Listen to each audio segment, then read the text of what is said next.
আমরা একসাথে 15 বছর লড়াই করেছি, একসাথে আমরা জেলে থেকেছি, কারাগারে থেকেছি।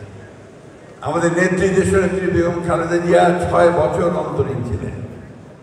আমাদের নেতা এখনো তিনি নির্বাসিত অবস্থাতেই আছেন। আমাদের এমন একটা পরিবার নেই যে আমরা এফেক্টেড হইনি। সুতরাং এই জিনিসগুলোকে মনে রেখেই যে আসুন আমরা সবাই মিলে এই দুঃখ কষ্টগুলোকে কাটিয়ে আমরা একটা সুন্দর ভবিষ্যতের স্বপ্ন দেখি। আমি আমার ছোট ভাইটার মুখে, ছোট বোনটার মুখে, আমার মায়ের মুখে একটু হাসি ফুটিয়ে তুলি এবং একটা সুন্দর সমাজ গড়ে তুলি। RICL TMX, যুগের পর যুগ স্থাপনা থাকে মজবুত।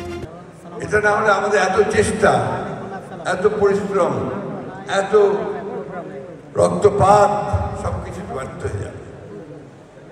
ওই মায়ের চোখের সামনে তো আমি দাঁড়াতে পারি না যখন সে বলে যে বাবা কি হলো, অথবা সেই আহত আমার ছোট ভাই সে যখন অন্ধ চোখে আহত, অন্ধ চোখে সে বলে আমার ভবিষ্যৎ। এর উত্তর তো আমাদের দিতে হবে, সরকারের দিকে আঙুল লিখে দিলে হবে না। আমরাও এর জন্য একইভাবে রেসপন্সিবল।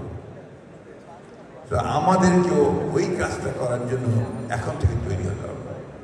আমরা যদি জনগণের মন জয় করতে পারি, তাদের যদি উইন ওভার করতে পারি, তাদের নির্বাচনে আমরা যদি আমাদের পক্ষে নিয়ে আসতে পারি, তাহলে আমাদের সরকার তারেক রহমান সাহেবের নেতৃত্বে যে গঠন করতে পারি, তারা ওনার যে স্বপ্ন, যে কাজগুলো উনি করছেন, আমাদের যে 31 দফা উনি করছেন, সে 31 দফা বাস্তবায়িত হলে আমরা তাদের মুখে হাসি ফোটাতে পারব। আমি বক্তব্য বাড়াবো না, সব শেষ করতে চাই। আসলে একটা যুবক শ্রেণী তারাই সবকিছু পাল্টে দিতে পারে, দিয়েছে বাংলাদেশ।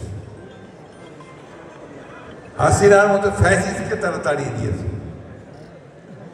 আমরা পারবো না এখন একটা ভিত্তি, চমৎকার একটা ভিত্তি তৈরি করে, যেটা জিয়া রহমান সাহেব মাত্র 3 বছরে তৈরি করেছিলেন, সেই রকম একটা ভিত্তি তৈরি করে এই দেশটাকে সত্যিকারের সামনের দিকে নিয়ে যেতে পারবো না। কি পারবেন না আপনারা? কি বলে যুবকরা? গলায় জোর নাই, পারতে হবে, পারতে হবে। দরকার হলে গ্রামে গ্রামে, খাটে খাটে, খালে খালে, খামারে খঞ্জরে গিয়ে মানুষের সঙ্গে কথা, মানুষকে উজ্জীবিত করতে হবে, মানুষকে জাগিয়ে তুলতে হবে। আবার এটাই হবে আমাদের কাজ। যে কথাটা একজন বলেছেন চমৎকার, সাকি বলেছে যে আপনার আধার দরকার, অর্থাৎ পার্টি দরকার, যে পার্টি রেভলিউশনে লিড করবে, অর্থাৎ আমার এই তারেক রহমান সাহেবের যে বিপ্লব, সেই বিপ্লবকে সফল করবে, সেটাই হচ্ছে সবচেয়ে বড়। এবং আমরা দেশবাসী আশা করি যে এই তরুণ জেনারেশন আপনারাই হবেন সেই বিপ্লবের নেতা। ধন্যবাদ।